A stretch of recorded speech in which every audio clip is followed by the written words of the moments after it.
Well, here are the facts. Australia are 44 runs ahead, 378 for 6 for 378.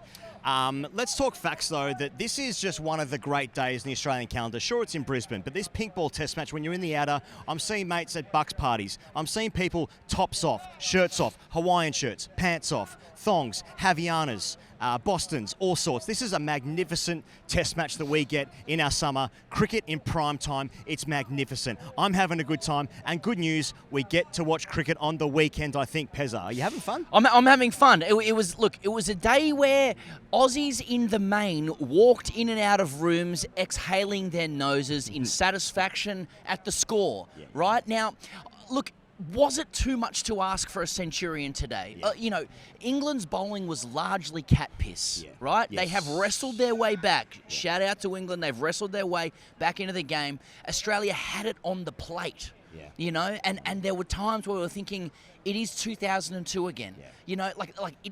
It had a real fucking Gabba vibe today, and I'm kind of whispering because Nazar Hussain is next to us, and he's a dignified man. Yeah. But these shows are very different. Let me tell you, very different. But it was a real Gabba fucking kind of day. Junior's hitting the stump from side on pre-play. We're like, it is on. Marnus takes an absolute screamer to get rid of Archer. Yes. England start dropping catches at pace. Yes. I saw Jamie Smith drop this catch off Travis Head. They bowled to his ribs. They got the nick. He dropped the catch. I've heard people for so long say Jamie Smith is the next Adam Gilchrist. Now, when Adam Gilchrist dropped the catch like that, he retired. Right? And then went on the speaking circuit for 20 years. Exactly. Weatherald and Head, they put on 70 at absolute pace, at wheels, and we're thinking, oh my God, it's 2002. England's bowling cat piss. They're all over the place. We're ready to fucking grind these cunts into the dirt. And it just, and we kind of did. We could have. I know why you're laughing, but... Nasser's won the toss and he set the bid. Can you believe what he did? So, but Australia is, 44 ahead. We got 4 in the hut. Ness is proving his worth. Yes. Value. We can we get ourselves into an impregnable position where we cannot be impregnated? Yeah. I mean, it felt so good. Like what this stadium in this city means for Australian cricket. We spoke about it before, but when I'm seeing the coloured seats, when I'm seeing pissed up Queenslanders go hard, respectfully. Well, that's what you saw. I saw quite a lot of things, to be honest, but it's just... I saw a bloke filleting 2 penises mockingly while doing the 6-7 with a TAB bucket hat on, not with his back to the game, and he's a $1.20.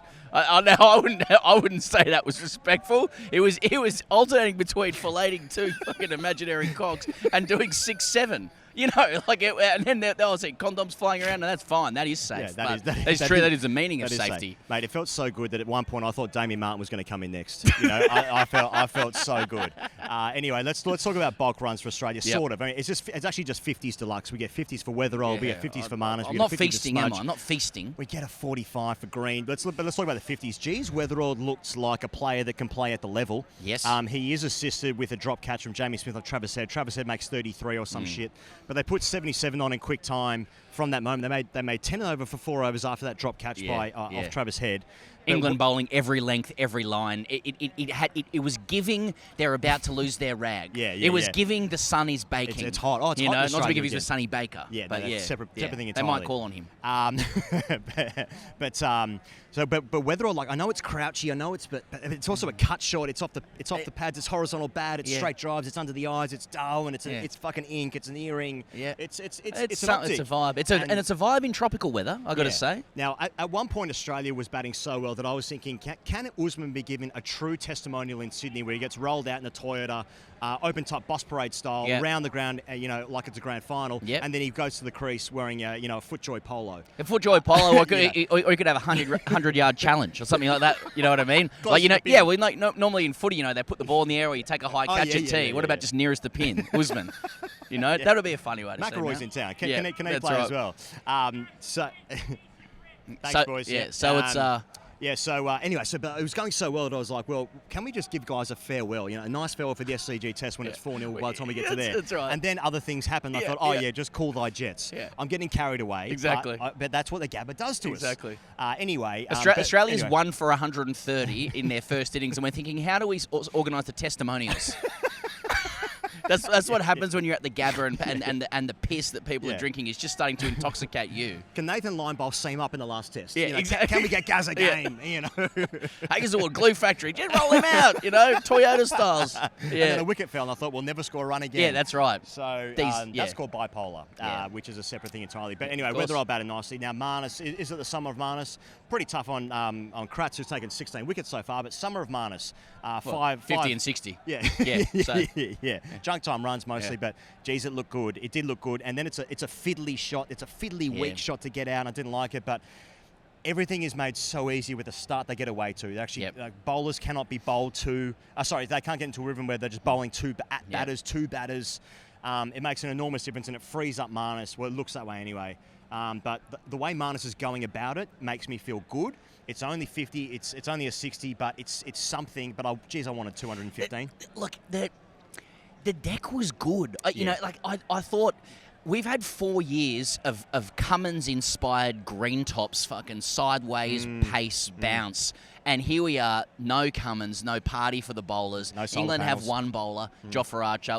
We need to get through him. Everybody else is bowling 2s and 3s cat piss. Yeah. On a good deck finally. It am I greedy, or was it time to cash in further? You know what? Like you fucking they tempted me with a carrot. I was just about tucked in from Mum. She's fluffed my pillows. She's given me a glass of milk. I'm just about to turn the steam train on and lie back and just listen to it. And instead, someone just turns it off. You know? Yeah. Like that's. I just feel like that's where we got. But I felt like if you're gonna bring me back to 0203, someone raised the bat. You know what I mean? Yeah. I got fucking. I got edged. I feel edged by Australia today. And talk about a platform. So Smith comes in about 27-ish overs, something like that. It's about 2 for 150, 160, whatever it was. And Smith's into the crease, and you're thinking this is the perfect platform. And he looked imperious. He looked nearly as good as what Root did for the most part yesterday, you know. And it was his turn.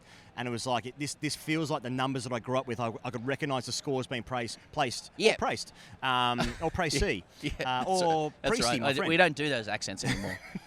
Yeah. Not anymore. Fucking Sorry. hell, no, it's dummy. No, but you know, when I saw the scorecard, I was like, I've seen these scorecards before.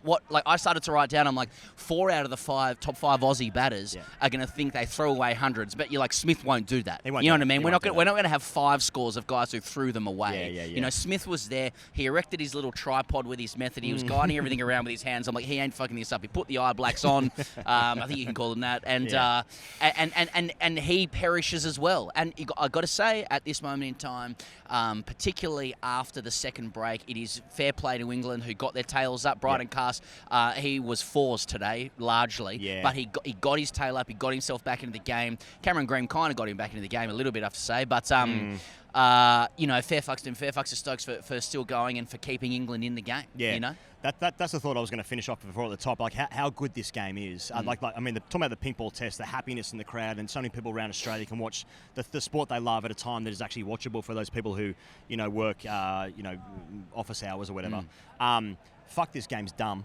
Because what happens in when the lights come on, the game moves so quickly, and to counter the difficulty these days, batters are like, well, I'll just tee off. Yeah, I'll go the highest risk strategy possible and hope the opposition can't see the ball in the field, which was England today, dropping a stack of catches.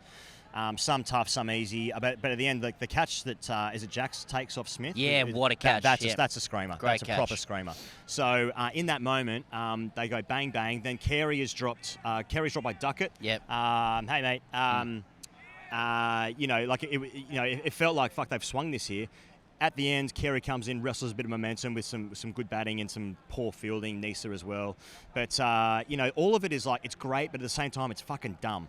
It is hard to adjust to. Like, a lot of the scores that we're seeing today do actually hark back to days of yore. I mean, there's some meat on the bones of this test match. Like, guys are making runs. It's going to go into a 4th day, it seems. Yeah. Maybe even a 5th. Wow. No, just don't go too far.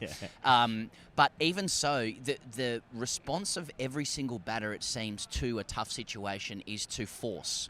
And having this chat in the just watching the game, we're used to now like saying, isn't that courageous of the players to put the pressure back, onto the opposition, even when the opposition are flying. I do wonder, and it sounds very old hat, whether like the art of defence or like setting out your stall for a big innings is being increasingly lost as batters are just so used to practicing shot selection that involves them being able to score four like runs off four different types of runs off the same ball, it's not necessarily courageous to do it. It's just what these guys know. So the game is always moving at a speed that makes it hard to keep up with it or to make sense with it, really. And all that means is that I'm old.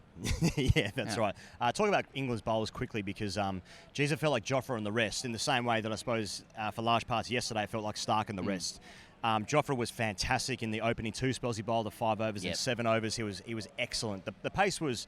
He sort of built up to some pace and a head of steam, but he's such a great momentum bowler and he's got the rhythm. And watching live as well, I've got to say, like his change up in pace, as in like his ability to bowl that ball that's just like 5 to 7 Ks quicker when you watch it live is it's undefeated, really. Like he's and because his action just looks so mesmeric and slow in a lot of ways, it has that effect of really hurrying up batters. And the big charge against Jofra, and it's always whispered and it's insinuated is that get a 3rd spell into him and a 4th spell and it falls apart. Well, that didn't happen tonight. He was a threat. They brought him on every single time they needed a wicket pre the end of a session, first like starting after a session as well, and he was threatening the entire way through.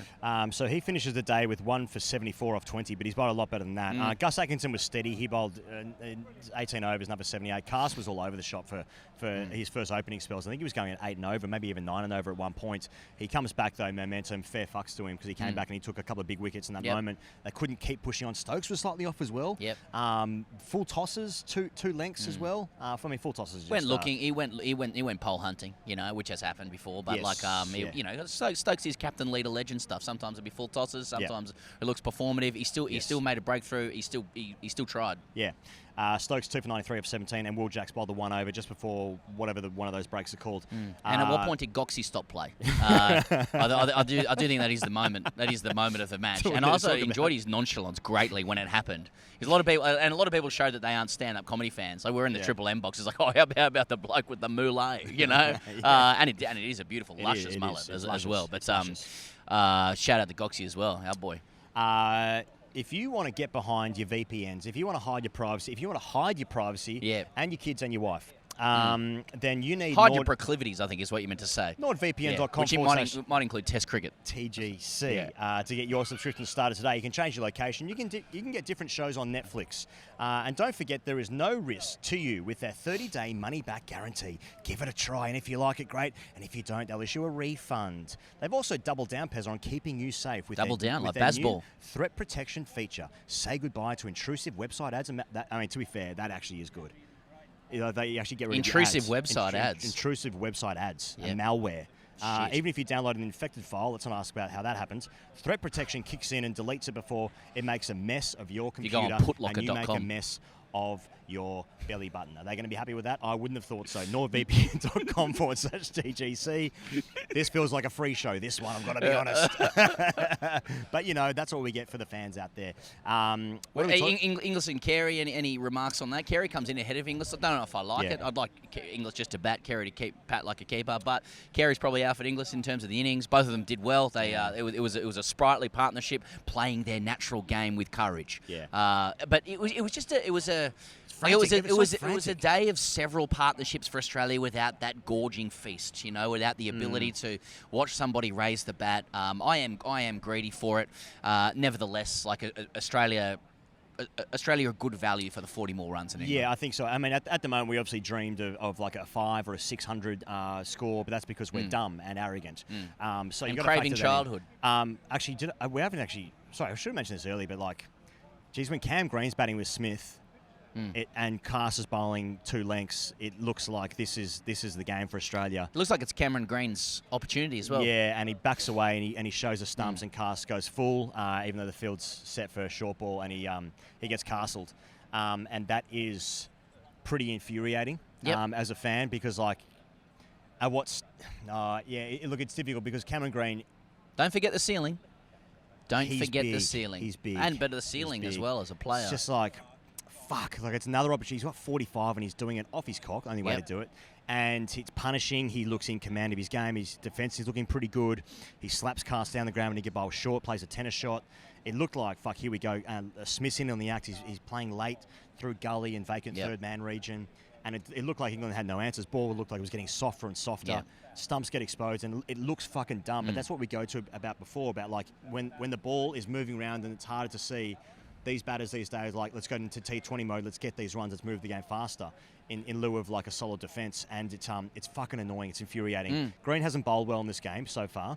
It was a good opportunity. It was an opportunity. It was an opportunity to go and beat. I just don't think you get many of them in the top order or middle order for Australia on these decks at home with England on the ropes. And anyway, look, but prior to that, Cast had been, employing the short ball tactic to him and Smith, slightly different for both, and Green in particular had decided I'm going to step away and slap him and kind of embarrass him. And he'd been successful doing that for a little while. He was doing the same thing to Carey as well. So clearly it might have been a plan from Australia to counter it that way.